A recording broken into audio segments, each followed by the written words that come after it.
Marvel Games continues to rapidly expand its portfolio with top-level development teams and companies behind multiple projects. Spider-Man and Wolverine from Insomniac, and multiple other things in development that have recently been confirmed or rumored/leaked. Well, today we are talking about a brand new video game set in the Marvel Universe, courtesy of EA. Here we go, boys. Rise of the Imperfects 2 or a remaster. We're gonna be eating good. So who remembers Rise of the Imperfects, huh? Just me and like 7 others of you that played it back in the day? Yeah, remember how it came out alongside Ultimate Spider-Man? Like that video game, which was absolutely amazing, highly underrated, but, you know, that's a story for another day.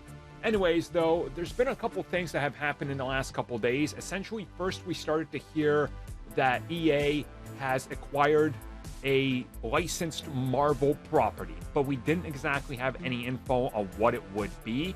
And then we started to hear reports that there was going to be some sort of fighting game.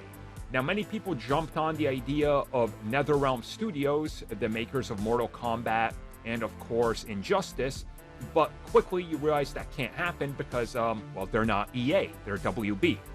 So then a couple more reports followed, and I believe the initial report was from Nick Baker, and the latest one is from Dathini. And essentially what we got from the combo, and then other people adding to it, is that EA has secured a Marvel game license that will see them produce some sort of giant multiversal fighting game that would incorporate all elements of Marvel into it and would essentially be a high-budget, console-only Marvel fighting game to rival the likes of Injustice, Mortal Kombat, and all the other fighting games out there.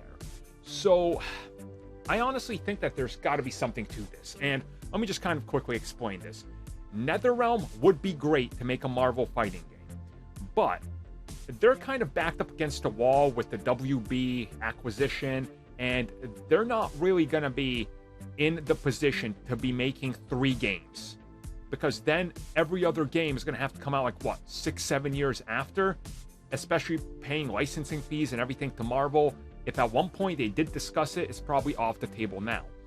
EA is a good idea because, as we recently saw, Disney's transitioning into licensing out the best choice of a product to the best possible person involved. EA is trying to get things in order, and once people got on them for all of their predatory microtransaction BS, they fixed many of their things. Star Wars The Old Republic is still going strong and great. You look at Star Wars Battlefront 2, which got fixed and is legitimately great. You look at what they've done with Star Wars since then, with multiple single-player things that are already out or in development. This does make sense, and this would make sure that Marvel can have multiple games coming out, and a fighting one alongside who knows what else is honestly kind of genius. Especially making it a multiversal one, that gives you the ability to really do whatever you want. Hey, can we license out Spider-Man from this game? Sure. Can we license out this Spider-Man from this movie? Of course, why not? How about this version? Sure. This skin? Sure.